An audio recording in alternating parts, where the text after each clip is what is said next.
didn't see it coming. Robot Matilda is nothing but a machine. But today, she's in charge of recruiting a human, analyzing his most insignificant emotions. Hello, Stephen. I hope you are well. This interview won't take long. Here we go. You accept rules and regulations without complaint and never deliberately break them. To a large extent, yes. And sales, the law of the jungle prevails. You take fellow salespersons as competitors in a competitive world. No. You welcome criticism and accept your weaknesses. Yes. Success and progress is the ultimate goal. Don't know. You believe there is room for everybody. Yes. Here is the last question. You welcome criticism from your boss. And do not hesitate to give your point of view. Yes. Thanks for your time.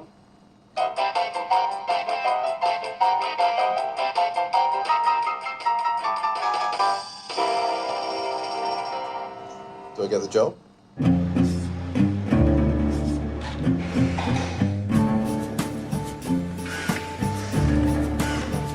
Robots have ventured out of the factories where they've been largely relegated up to now. With little fanfare, the fourth industrial revolution has already begun. It employs all sorts of machines, all of which are growing more efficient, intelligent, and autonomous. Performance, productivity, flexibility. Everywhere, it is imperative that workers adapt to digital logic. And in spite of an unbridled attempt to keep up, humans are running out of breath.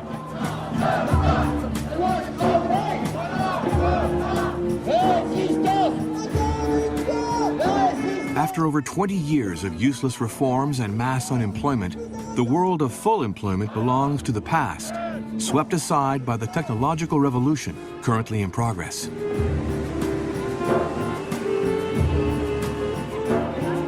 What world will emerge at the height of this mutation without precedent?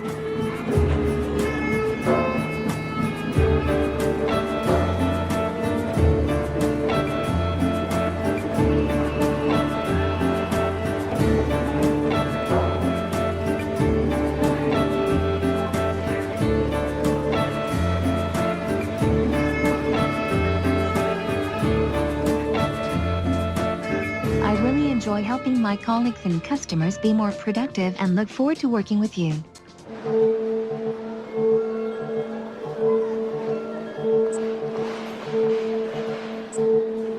Without fully realizing it, we have toppled over into the digital world. Little by little, machines have entered our lives, at work, in our leisure time, everywhere. Of course, they are useful, but with them, we do the work ourselves for free. And we participate in this new economy while forgetting about all the jobs being cut in numerous sectors of activity.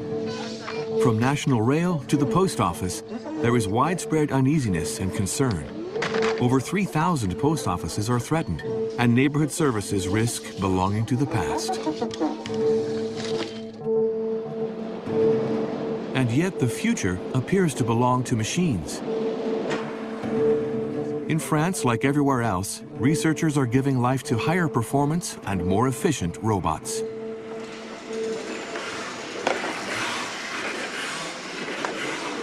Un robot est une machine dont les mouvements sont commandés par un ordinateur. Alors, ces machines-là, elles peuvent bien sûr faire des mouvements répétitifs, mais elles peuvent aussi s'adapter à l'environnement.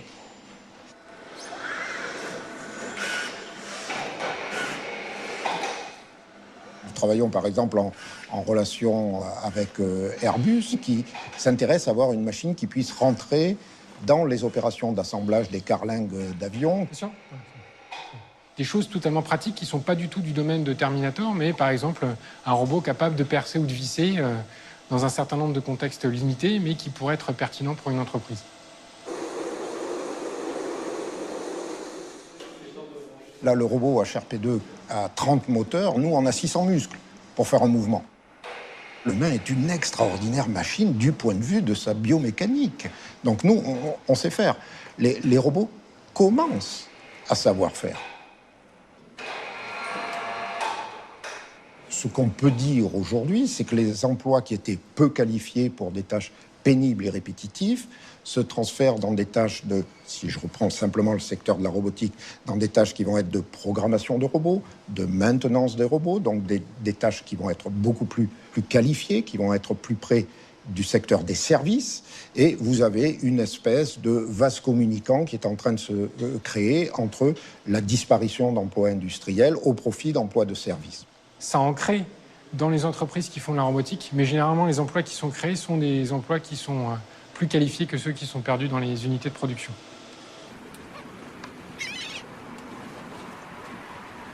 Jérôme Chouin was a computer programmer, but he decided to quit his job, tired of contributing to the development of what is discreetly known as human-machine interface, HMI.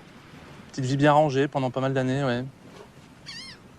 À faire du logiciel pour l'industrie, en l'occurrence longtemps pour l'industrie postale, le tri postal plus exactement. Ce que je trouve pas dommage sur le fond. C'était pas forcément toujours un travail très enrichissant peut-être, de passer des heures debout devant des casiers à prendre des tas de courriers et puis à les mettre dans des petites cases pour faire du tri. Tâches très répétitives qui font partie de ce genre de tâches qui sont les premières cibles de l'automatisation en général.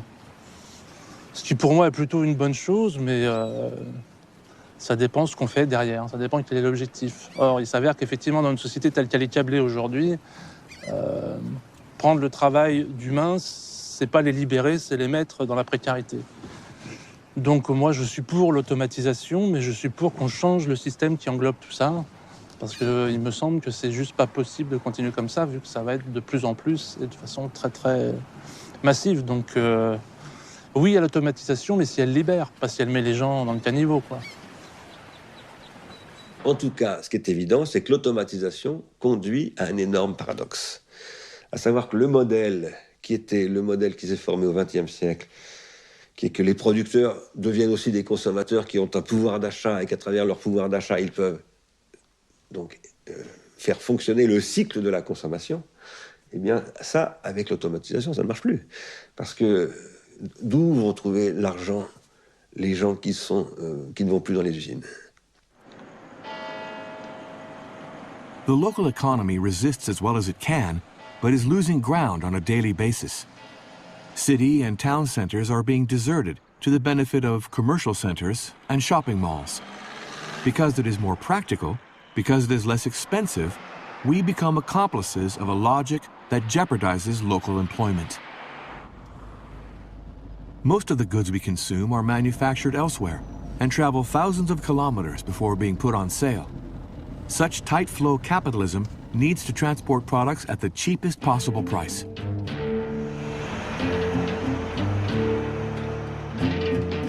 In warehouses, the logistics sector employs workers to service and recondition products for mass distribution.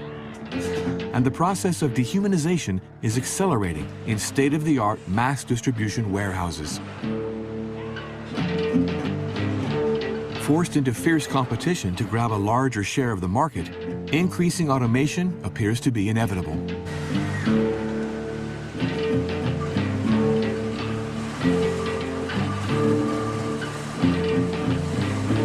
While humans continue to work here, their role is confined almost exclusively to the maintenance and surveillance of a gigantic machine room.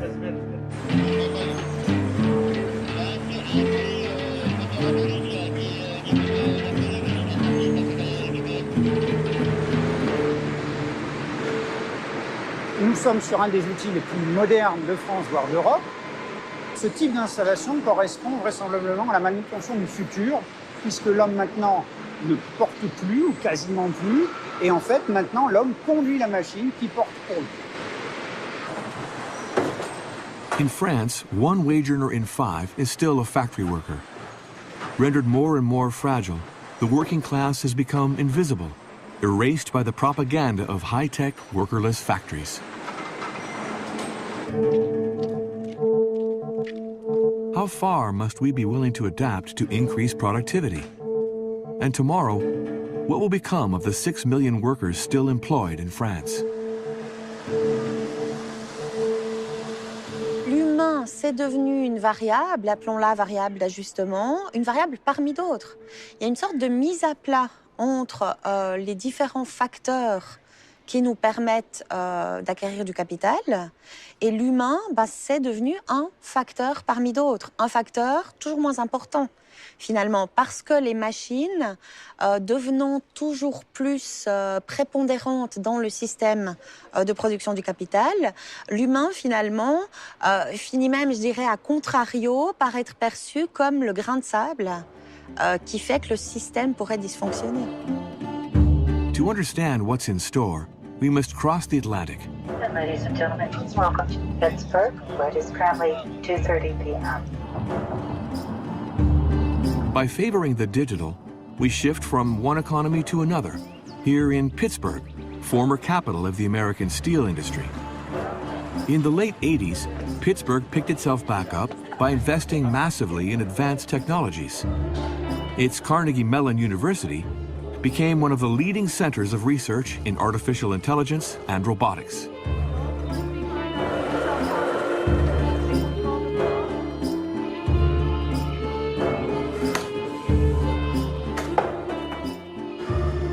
The pioneer of robotics at Carnegie Mellon is William Whitaker. He has been the living memory of the university for 40 years. And he was one of the first to understand that his research on autonomous machines could attract numerous investors.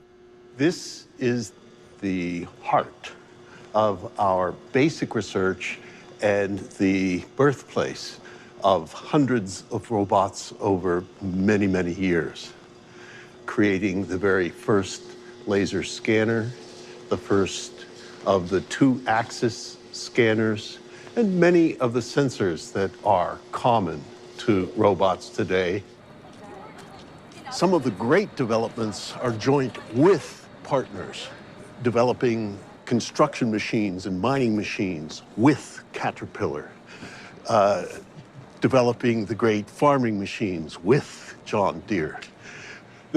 Even the basic research just at this one institute, integrated over the years, far exceeds $1 billion. Money is one of the engines that drives robotics. This award is for winning the great autonomous car race and also getting the $2 million check. Boss is on its way. You can look in there, you see no driver. That's always kind of disconcerting and thrilling. Picture perfect. From what I can tell, picture perfect. And the real prize comes after, when the technology impacts the world, is refined, is infused into the kind of car industry that we are seeing today. It changes transportation forever.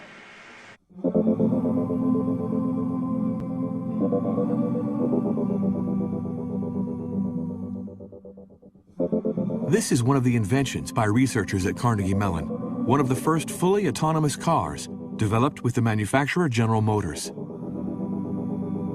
This experimental version is already driving on the streets of Pittsburgh, and its commercialization is merely waiting for legal approval. In the wings of the global automobile market, a commercial war has already begun. So when vehicles are able to drive themselves, it will truly represent a revolution. Silicon Valley, high-tech companies like to disrupt existing industries. So companies like Google and Uber and maybe Apple are looking to enter the space and take over this very large, lucrative market segment. And the car makers are not going to lose the space without a fight. There is significant money at stake. This market expectations are that this will actually be 250 billion US dollars per year kind of a market 20-25 years down the road. If these vehicles are able to drive themselves, the question becomes what happens to the human drivers? Will they lose their jobs or not? So those are very interesting economic questions.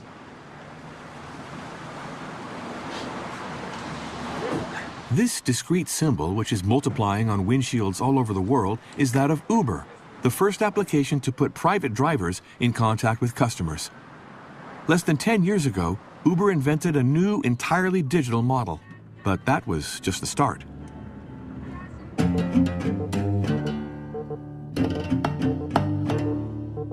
Since the summer of 2016, strange vehicles covered with sensors began to appear on the streets of Pittsburgh.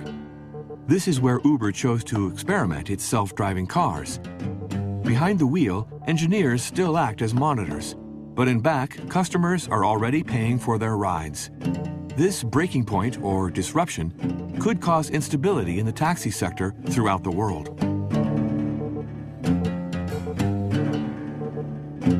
Other hands could soon definitively let go of the wheel, those of truck drivers.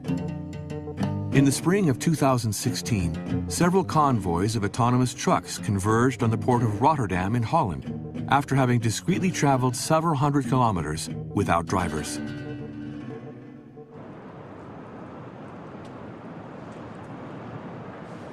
Even at the heart of the world's first economy, concern is growing.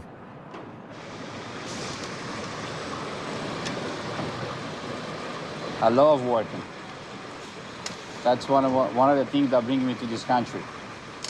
Uber's my part-time, and I work full-time as a truck driver. I feel like that I need to work like more than one job just to secure the security of my family. One of the first jobs I held in this country was a factory work, but the automated machines is already hurting us, the hard-working people. So I became a truck driver, but I'm scared because when I heard all these automated trucks that they've been testing around, especially here in the United States, of course, I'm scared. The self-driving car is around there. Uber's already testing it, so it's gonna bring it around pretty soon. So they're not gonna need me anymore.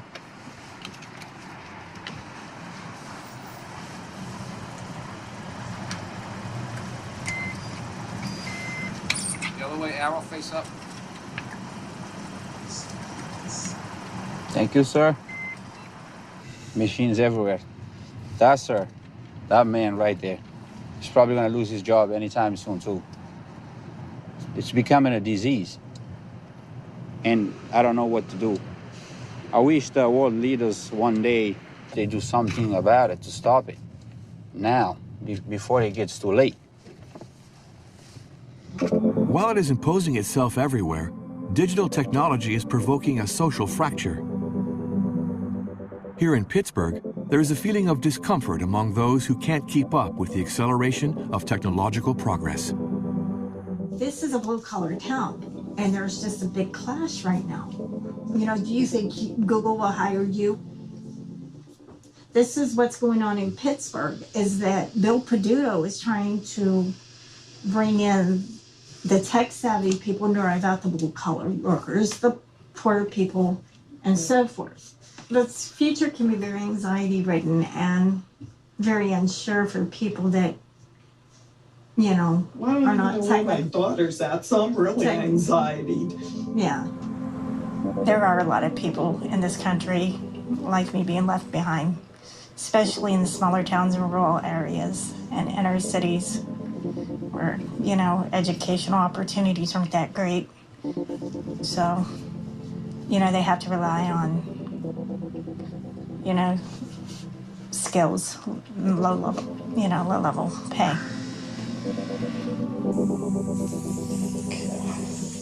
Perfect.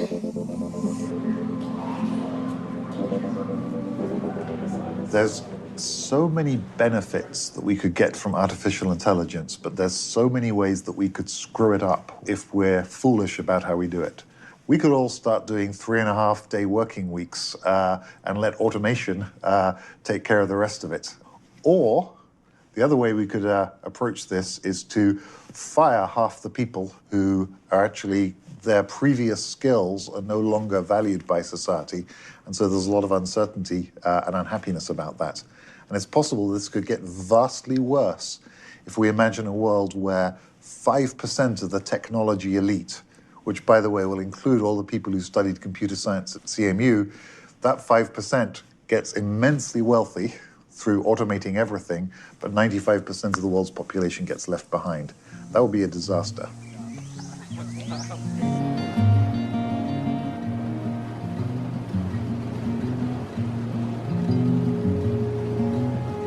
Today's massive technological wave could wipe out millions of jobs across all sectors.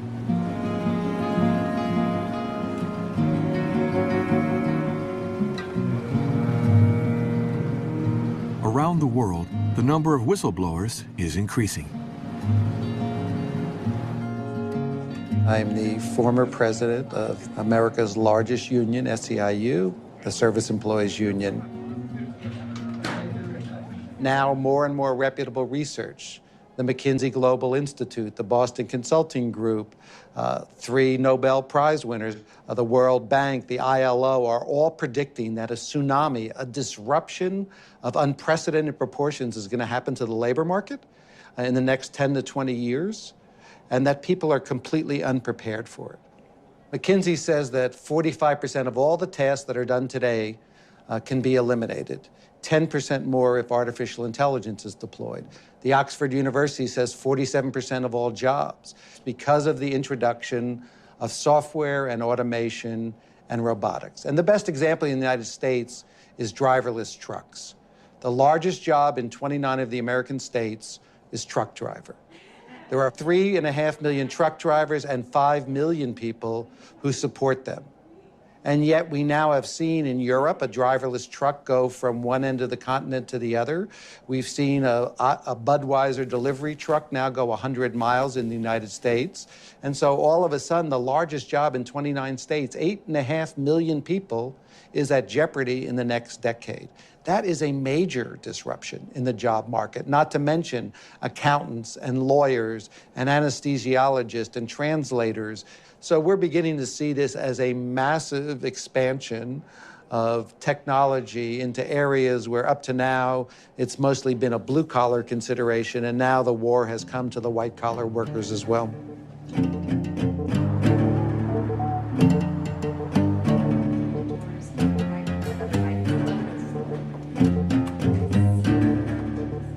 We have entered a new capitalism that is deploying algorithmic operations in all domains. In the service sector, the future belongs to virtual assistants, with almost human faces, but with an intelligence that is artificial. Hello, Ergen Ikichi. Hi, Amelia. Is 17 State Street your address? Yes, it is. What's the apartment number? Good question. Let's see, the apartment number is 2503. What is the style of your house? It'll say now it's a condo. Amelia, I dislike your voice. Sorry to hear that. So what makes Amelia special? We look at 3 key tenets. Those tenets are, 1, the ability to understand what you meant, not just memorize the words that you use. Through that understanding, we then look for a machine that can learn through human interaction. When we talk about cognitive, we're talking about machines that understand semantics. In layman's terms, that means a machine that understands you.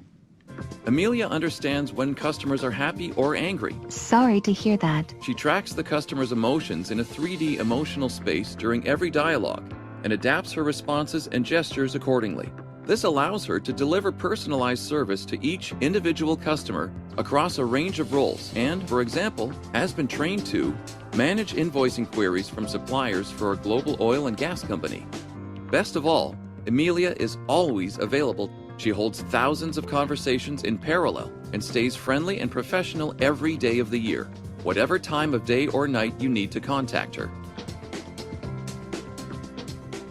And this you're looking at is only Amelia version 2. Thank you. You'll find yourself talking to probably cognitive agents and not even realizing it. You'd be surprised how motivated we found the insurance industry is for leveraging a cognitive agent to be a trusted advisor for their customers. In the banking industry, Amelia is actually being trained as a wealth manager for a Swiss bank. There's a lot less appetite in these big financial companies for human mistakes, right? They need the best behavior. They need adhering to regulations, compliance, because we know what the potential impact of misbehavior in those organizations are. Let's also say, very frankly, they are driven by the fact that it's unavoidable. It's coming. Technology, automation, intelligence is coming. It's like saying the Industrial Revolution is not going to happen. Of course it's going to happen. This is our human nature. We always advance. It's still the beginning of the journey, mind you, but the journey has at least started. Imagine it was 7 of us sitting in a loft space in Soho when we started. And from there to today, we're maybe 3,000 employees now. We're in 10, 15 countries. We've been growing quite healthy.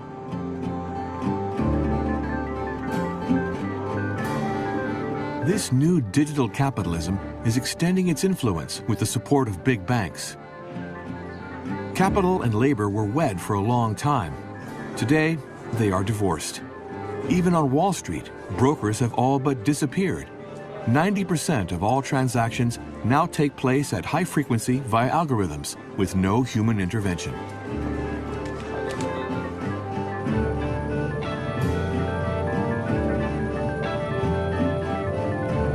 To better understand what is going on in the world of the massive destruction of white-collar jobs, we turn to Switzerland, one of the strongholds of global finance. The technological changes have to be seen in the context of a neoliberal economic strategy to shift the outcomes in terms of income increasingly towards rentiers, the possession of property, possession of assets. And much of it is centered, is based in this city of Geneva. Because the World Intellectual Property Organization, WIPO, is based in Geneva. When I first came here, it hardly existed. It was a tiny organization that people laughed at. Today, you will see the biggest conference center in the center of Geneva is WIPO.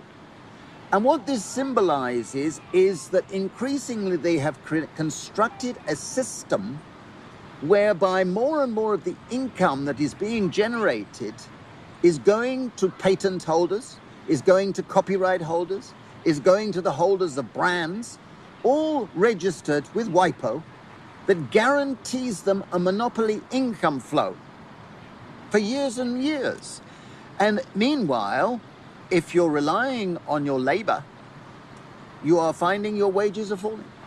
And therefore the system is fundamentally corrupted. And technology is only part of what's taking place.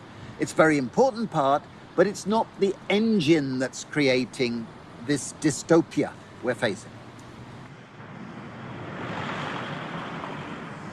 Today, with a good idea and the technological power to back it up, one can strike it rich quickly. This new El Dorado attracts the young generation who have flocked to School 42 to attempt the double challenge of creating a startup in a weekend and launching new applications for mainstream consumers. Si tu fais une image juste pour... Tu peux faire juste le bloc. Et c'est plus court aussi, c'est bien aussi. Vous travaillez sur quelle idée, vous? News for You. L'intelligence artificielle va nous permettre justement de faire ressortir et d'organiser les articles de blog, de presse, etc. en fonction de vos goûts à vous, dans un ordre... Plus l'utilisateur va utiliser l'application, plus on aura d'informations sur son comportement, et donc plus les articles proposés seront pertinents par rapport à ce qui l'intéresse. Pour créer une entreprise à forte croissance, en moyenne, il faut 15 000 € d'investissement, seulement. Donc aujourd'hui, avec un peu de temps, avec un ordinateur, avec une passion et avec ces outils, on peut changer beaucoup de choses. Donc, début du XXe siècle, si vous vouliez créer, je ne sais pas, par exemple, une société de locomotives, il vous fallait des énormes buildings, des milliers de personnes, faire des rails. Aujourd'hui, on peut quasiment tout faire avec une équipe de 3 personnes. Prenez un exemple, WhatsApp a une équipe de 50 personnes et il gère plus d'1 milliard d'utilisateurs. Putain, je sais plus où il l'a mis. Et en plus, vous pouvez être assis au milieu de nulle part. Tant que vous avez une connexion Internet, vous pouvez vendre tout ce que vous faites dans le monde entier. Donc on est vraiment dans une période excitante, une période unique de notre histoire.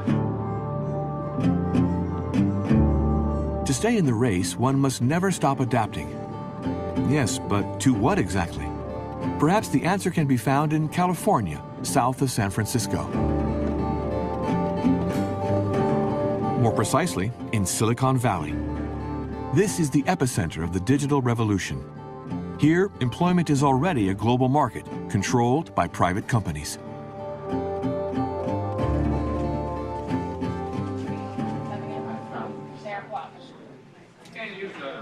Les gens continuent à avoir des contrats de travail qui sont des vestiges du début du XXe siècle, alors qu'on est dans un monde qui va beaucoup plus vite, où ce sont pour beaucoup des métiers de la connaissance qui peuvent être faits de n'importe où, et où en fait très souvent, l'endroit où se trouvent les demandeurs d'emploi et l'endroit où se trouvent les jobs, les emplois en question, ne sont pas nécessairement alignés.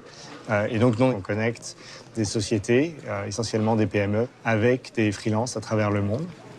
Nous sommes la plus grosse place de marché pour le travail en freelance. Sur la plateforme, vous pouvez trouver des comptables, vous pouvez trouver des juristes, donc un avocat en Allemagne, un avocat en Chine, et tout autre métier qui peut être fait à distance, en fait. Thank you so much. Thank you. Oh, absolutely. Just a moment. Okay. Thank you so much. I'm the virtual receptionist. I am about, let's figure about 2,300 miles from this location. I'm at my home office in Chicago, not in the Upwork headquarters building. And so Faith is currently watching both this office, as well as we have another office in San Francisco. And so from her standpoint, she sees two screens, and she's greeting our visitors on one office or the other, depending on when people show up. Chaque point qui s'allume, c'est une facture. C'est un freelance qui dit « j'ai fini telle partie de la mission, et vous, le client, vous me devez tant ». Et nous, derrière, on prend à peu près 10% des transactions. Sur le site, à n'importe quel moment, il y a à peu près 100 000 jobs qui sont disponibles et il y a à peu près le même nombre de freelances qui sont en train de rechercher une activité. Et ça demande énormément de données. Donc en fait, une grosse partie de notre activité, c'est de la collecte de données, de l'analyse de données et des modèles prédictifs, donc de l'intelligence artificielle, pour essayer de faire finalement le métier que historiquement un recruteur aurait fait, mais le faire à très très grande échelle et en temps réel. Donc sur notre plateforme se réalise à peu près $1 milliard par an.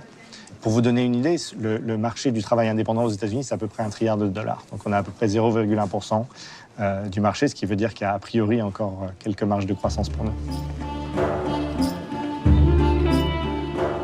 Mastering artificial intelligence has become the main key to success among the giants of digital capitalism. AI functions practically without human resources, since it is fed with data that we all generate at every moment, for free. Google, Amazon, Facebook, and Apple are worth over $1,000 billion by themselves alone, and yet they employ only 150,000 people throughout the world. If you look at 4 of the most prominent companies in our country, you understand how much the economy's changed. So Facebook is the largest media company in the United States. It produces no content. Airbnb is the largest hotel company. It has no rooms. Uber is the largest transportation company. It owns no cars. And Alibaba and Amazon are the largest retailers in the world. They have no stores. San Francisco attracts the top brains in the digital world. They come here to make a fortune, where salaries and stock options can reach amounts that fly off the charts.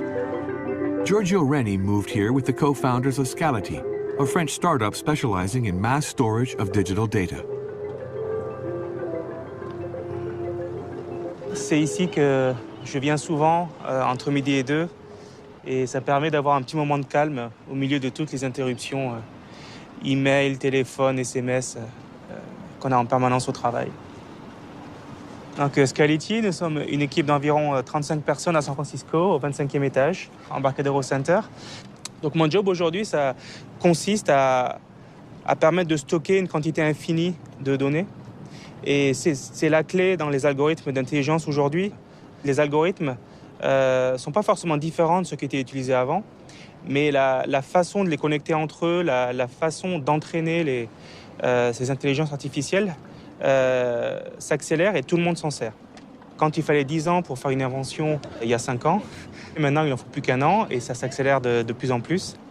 Et au final, on se pose beaucoup de questions à quoi va ressembler la société dans 10 ans quand 40 ou 50% des jobs d'aujourd'hui seront remplacés par des ordinateurs.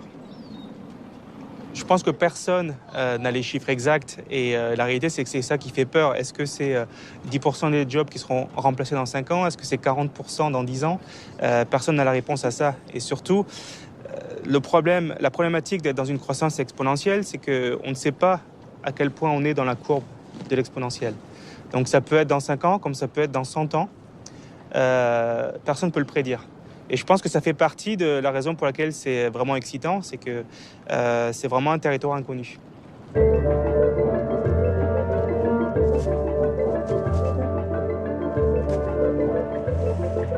L'autopilote, la première fois que je l'ai activé, ça m'a fait peur parce que je voyais la voiture accélérer et je ne pouvais pas vraiment doser en fait. Et la voiture était partie toute seule. Donc, la version 1.0 n'est pas capable de doubler d'elle-même, elle ne peut pas prendre la décision. Mais si je lui demande de doubler, et c'est la voiture, je touche à rien, qui change de voie. Et voilà. Donc j'avoue qu'au début, on regarde beaucoup l'écran pour savoir si la voiture voit bien ce qui se passe autour de soi. Après, c'est un confort qu'on s'habitue très vite en fait.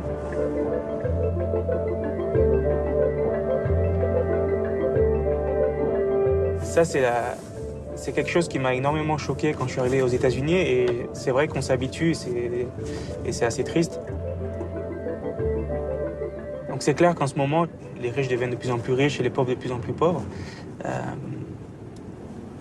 Je pense que c'est pas une fatalité et si on arrive à réussir dans le travail, la prochaine question pour moi, c'est comment est-ce qu'on arrive à partager ce succès.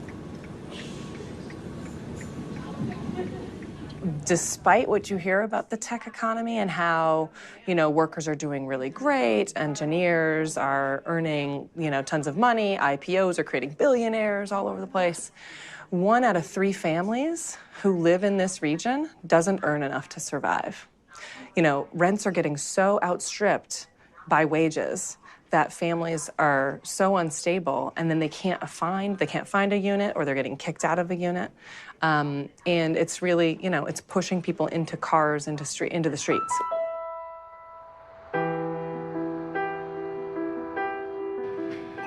You all set, sir?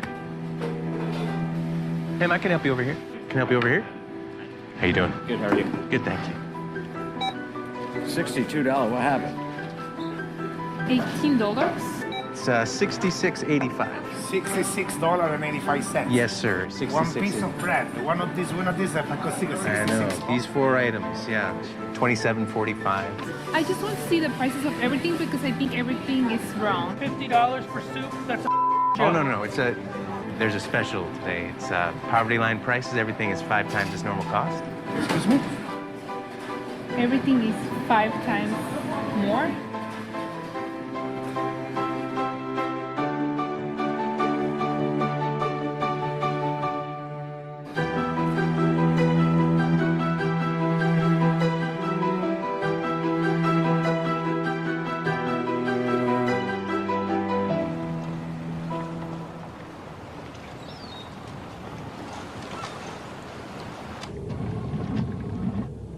Employment instability affects a growing part of the middle class.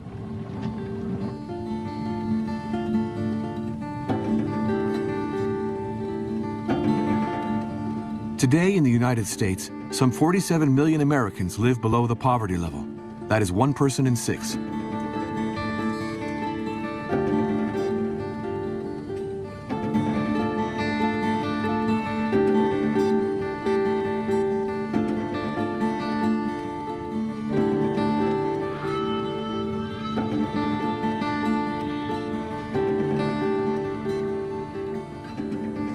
I think our biggest challenge is not to misrecognize technological change as requiring inequality, as requiring putting people down. It doesn't require that. We can negotiate those things. That may mean that we have to regulate companies that don't want to be regulated. We might have to share profits that don't want to be shared. We might have to involve kinds of people in our discussions who we don't normally talk to. But that's part of governing. That's part of public life. And that's what we have to defend is public life.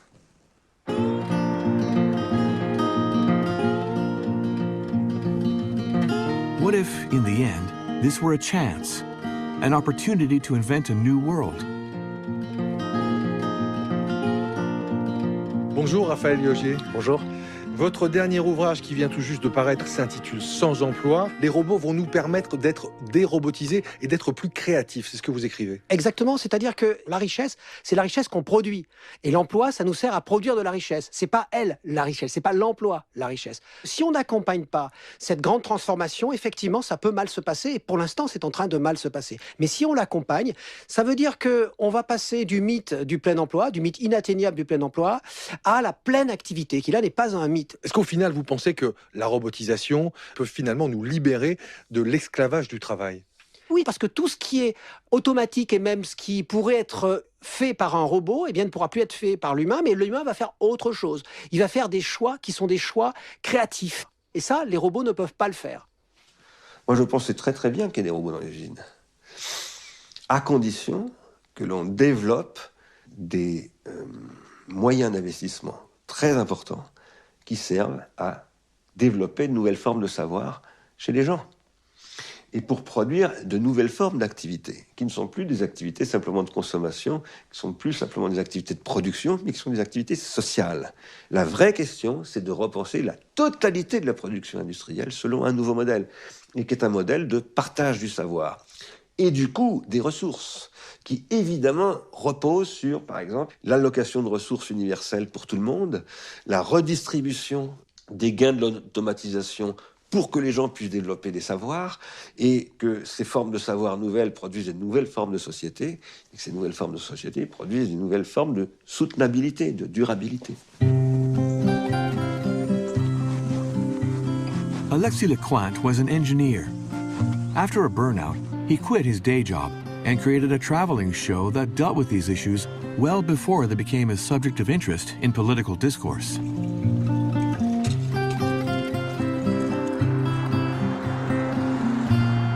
A troubadour or songster of a new kind, he's fighting for the creation of a guaranteed basic income, which is to say, a sum given to everyone throughout their life as a civil right, whether one works or not.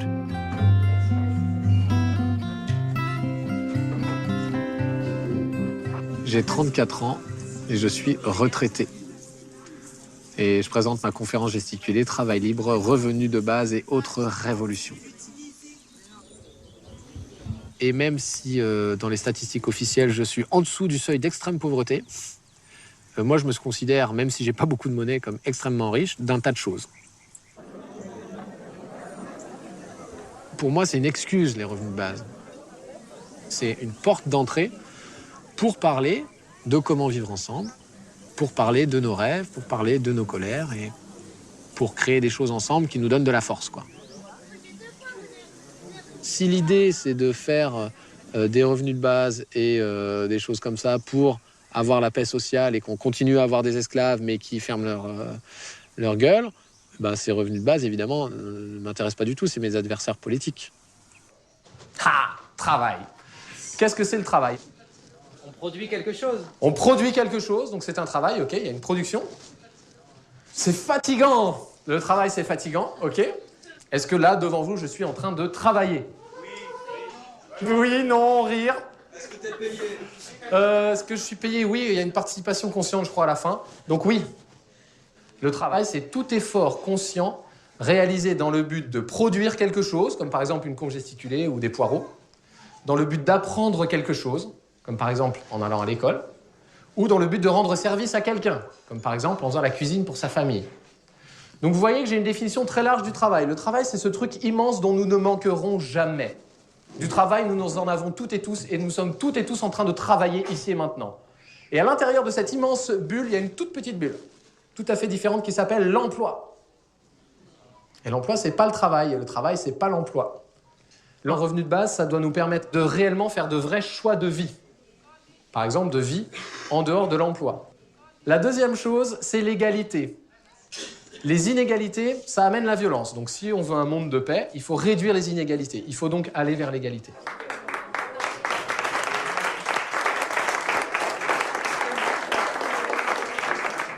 If we had a basic income, you would see a tilting away from labor in jobs to spending more time on care work, on voluntary work, on community work, on the work of developing our capabilities, and a sense of greater control over our time so that people in the precariat won't have to spend 60 hours a week to get just a meager income, which is what the case is today. So for me, it's a very ironic situation that we have on one side people saying that the robots are going to displace millions of people, and on the other side, people criticizing a basic income saying it would lead to people doing less labor. Well, if we've got less labor, then that's surely a good thing. If you ask people, do you want to improve your life? And if you had a basic income, would you stop working? They would say yes to the first question and no to the second question. In other words, we in general, 98% of people want to improve our lives, and having a basic income would not stop that human motivation. On the political side, the subject is now being considered seriously. Since the start of 2017, basic income is being experimented with in Europe, for example in Finland and in the Netherlands. Compromise 1, in favor. What is at stake today in the European Parliament is adopting a resolution about robotics, finally setting a limit on the digital tidal wave. Adopted. Je persiste à penser que la technologie doit être au service des humains, et quand je dis les humains, ce ne sont pas seulement 1% de la population. Les gens acceptent que ça aille mal s'ils ont au moins la perspective que pour leurs enfants, ça ira mieux. Mais si on enlève aussi cette perspective, alors moi j'ai peur qu'on soit près d'une... Enfin, je ne veux pas dramatiser, mais quand même, de révolte et de révolution. Il faut s'occuper de ces questions et ne pas dire « on va continuer comme jusqu'ici ». To attempt to heal this fracture, Jérôme Chouin decided to found a people's university dedicated to everything digital and open to all. J'ai fait des petits exercices pour qu'on puisse s'entraîner. Est-ce que ça vous dit quelque chose, hein, glisser-déposer? En laissant appuyer, on va bouger et lâcher dans cette zone-là. Tu sais où est le verrouillage et le majuscule momentané? Non. Je démissionne. Globalement, sur la population, il y a une culture qui n'est pas là. Et comme moi, ma conviction, c'est que c'est certainement pas, ça viendra certainement pas d'en haut. Je pense qu'il faut que ça vienne d'en bas, quoi. Donc il faut qu'on s'y mette tous. Et aussi petit que soit ce qu'on est en train de faire, on fait quelque chose, quoi. On y va sans prétention, mais on y va. Voilà, c'est ça l'idée. Une machine, c'est donc quelque chose qui obéit à nos ordres. Et le clavier et la souris, c'est donc des périphériques qui nous permettent de, justement, pouvoir passer ces commandes. Si vous avez des questions, n'hésitez pas sur le forum ou par mail. Hein. Oui. C'est un navigateur. Pour moi, un citoyen qui ne sait pas lire, c'est un citoyen de seconde zone. C'est quelqu'un qui n'est pas quelqu'un de libre. Pour moi, libérer quelqu'un, c'est quelqu'un qui est en possession de ses moyens dans une société qui a certains usages. Le numérique, si on parle purement de l'outil technologique, il est ultra puissant. Et c'est vrai que je ne vois pas comment il ne pourrait pas s'imposer toujours plus. Mais justement, il est d'autant plus important de bien le connaître et puis de s'asseoir tous ensemble et de dire on va s'en servir, pourquoi? C'est l'objectif qui compte.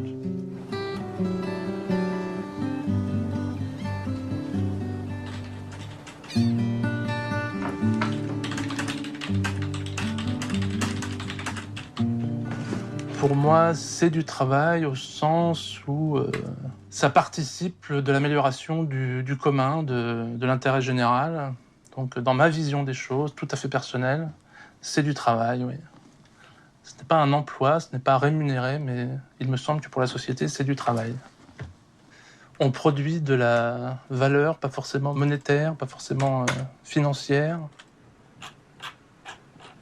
Mais on fait avancer la société, donc on participe à un projet global qui fait qu'il me semble que c'est utile. Et c'est pas mal d'être utile. Le revenu de base qui me semble beaucoup moins utopique que la folie de parler encore de plein emploi aujourd'hui dans les sociétés occidentales, où même les cols blancs auront bientôt bien du souci à se faire, manifestement.